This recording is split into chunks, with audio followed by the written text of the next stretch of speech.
আয়নার সামনে দাঁড়িয়ে নিজেকে বারবার ঘুরে ফিরে দেখছি। চোখ দুটো লাল হয়ে ফুলে আছে, মুখটা শুকিয়ে গেছে, সাজুগুজু করেও মুখে লাবণ্যতা ফেরেনি। তারপর বাবার অলক্ষণে পেছনে দরজা দিয়ে বের হয়ে পড়ি।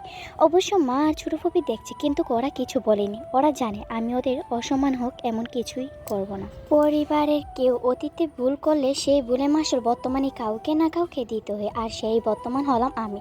আজ শেষবারের মতো জঙ্কুকের সাথে সম্পর্ক শেষ করে দিয়ে আসবো। জঙ্কুক জানে, কিন্তু বেচারা অনেকভাবে বাবাকে রাজি করাতে পারেনি।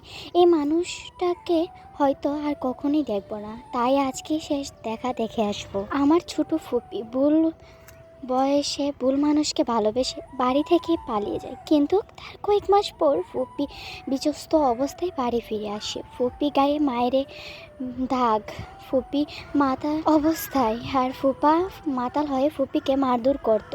ফুপু, দাদু আর বাবা হাতে পায়ে ধরে এই বাড়িতে আশ্রয় নেয়, আর কখনো ফুপার কাছে ফিরে যায়নি। উনি এখানেই থাকে। ফুপুর এই অবস্থা দেখে দাদু আর বাবা ধরে নিয়েছে আমার সাথে এমন কিছু হবে। যেহেতু আমিও প্রেম করে বিয়ে করব বলছি, তা থেকে বড় কথা জঙ্কুক বাবা নেই, মা আর দুই বোন। এই বোনের বিয়ে দিয়েছে এক বোনের। জঙ্কুক এখনও ভালো কোনো জব করে না, তাই তো নিজেদের পছন্দের ছেলের সাথে বিয়ে ঠিক করেছে তারা। জঙ্কুক বাবা আর দাদুকে অনেকভাবে বুঝিয়েছে, কিন্তু বাবা তার কথা অনড়। ফুপুর ভুলের কারণে আজ আমাদের 4 বছরের ভালোবাসার সমাপ্তি ঘটবে। রিক্সাওয়ালা ডাকে ভাবনা থেকে বের হয়ে আসি। রেস্টুরেন্টে গিয়ে দেখি জঙ্কুক বসে আছে। ওকে দেখে আমার বুকে ভেতরটা মোচড় দিয়ে ওঠে। ওই মানুষটা আর কখনো হয়তো দেখবই না, এই কথা একটা কথাও শুনবো না।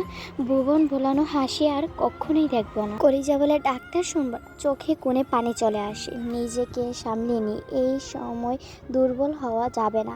আমাকে দেখে জঙ্কুক চেয়ার টেনে দেয়, বসতে বলে, তারপর 2 কাপ কফি অর্ডার করে। আমাকে চুপ করে বসে থাকতে দেখে জঙ্কুক কথা শুরু করে, এই কি অবস্থা করছো শরীরে? তোমাকে এরকম দেখতে আমার ভালো লাগছে না, বলো। ভেবে নাও এটা আমাদের নিয়তি। এই পর্যন্ত আমাদের পথচর উপরওয়ালা আমাদের চূড়া বেঁধে রাখেনি। যদি বেঁধে রাখতো, শত বাধা পরও আমরা এক হতাম। বাবা মা সন্তান খারাপ চাই না, অতঃপর অতীতে ভুলটা তো আছেই। আমি চাইবো তুমি সুন্দর করে সংসার করবে, স্বামীকে ভালোবাসবে, নিজের শরীরে যত্ন নিবে। জঙ্কুক নামে কেউ তোমার জীবনে ছিল, সেটা না হয় মনে না রাখাই ভালো। আমি জঙ্কুকের কথা শুনে অবাক হয়ে বলি, এতই সহজ? জঙ্কুক, সহজ করে নিলেই সব সহজ। আমি কখনো তোমার খারাপ চাইবো না। আমি তো অনেক চেষ্টা করেছি আমাদের সাথে, তোমার চাই না। অতঃপর আমি কম চেষ্টা করিনি, আরও আমরা রিলেশনে গেছি, এটাও একটা বড় কারণ। এখন শুধু একটা পথ খোলা আছে, আর সেটা হলো পালিয়ে যাওয়া। কিন্তু এরকমটা আমরা কখনোই করব না। বাবা মা পরিবারে অসম্মান হোক আমরা কখনো চাইবো না। লাস্ট কথাগুলো বলতে বলতে জঙ্কুকের গলা ধরে আসে। আমি জঙ্কুক আর কোনো কথা না শুনে উঠে চলে আসি। এখান থেকে আমি আরও পাগল হয়ে যাব, এখানে আর থাকা যাবে না। উঠে আসার সময় খুব করে ইচ্ছে করছিল প্রথম এবং শেষবারের মতো জঙ্কুকে জড়িয়ে ধরি, কিন্তু অনেক কষ্টে নিজের ইচ্ছেটাকে দম করে রেস্টুরেন্ট থেকে বের হয়ে আসি। জঙ্কুক পেছন থেকে ডাকতে ডাকতে বের হয়ে আসে। আমি ওর কাছে আসার আগে রিকশায় চড়ে বসি। বাড়িতে এসে নিজেকে একেবারে ঘর বন্ধ করে রাখি। মা কোনো রকমে 2-1 লোকমা খাইয়ে দিই। ঠিকঠাক ঘুম হচ্ছে না, চোখে নিচটা কালি জমে গেছে। যে মেয়েটা সারাদিন বাড়িটা মাতিয়ে রাখে, আজ কারোর সাথে কথা বলতে ইচ্ছে করে না। এইভাবে 1 সপ্তাহ চলে যায়। আজ নাকি আমাকে দেখতে আসবে। আমি নিজেকে সামলে তৈরি হয়নি। এভাবে থাকলে বিয়েটা করতে হবে, না থাকলেও ইচ্ছেটা বিয়েটা করতেই হবে, হবেই তো হবে। তাই নিজে মনকে নিজে শক্ত করে নিচে দিক তাকিয়ে বসার ঘরে যাই। সালাম দিয়ে একটা সোফায় বসি। মহিলাটা আর মেয়েটা দুইটা কথা শুনে যাচ্ছে। ওদের কথাবার্তা কেমন যেন চেনা চেনা লাগছে, কিন্তু রাগ করে তাকাচ্ছি না তাদের দিকে। একটু পর সদর দরজা দিয়ে একজন সালাম দিয়ে ঢুকে যায়। সালামে আওয়াজটা কেমন যেন চেনা লাগে, তাই তাকিয়ে দেখি কে সে।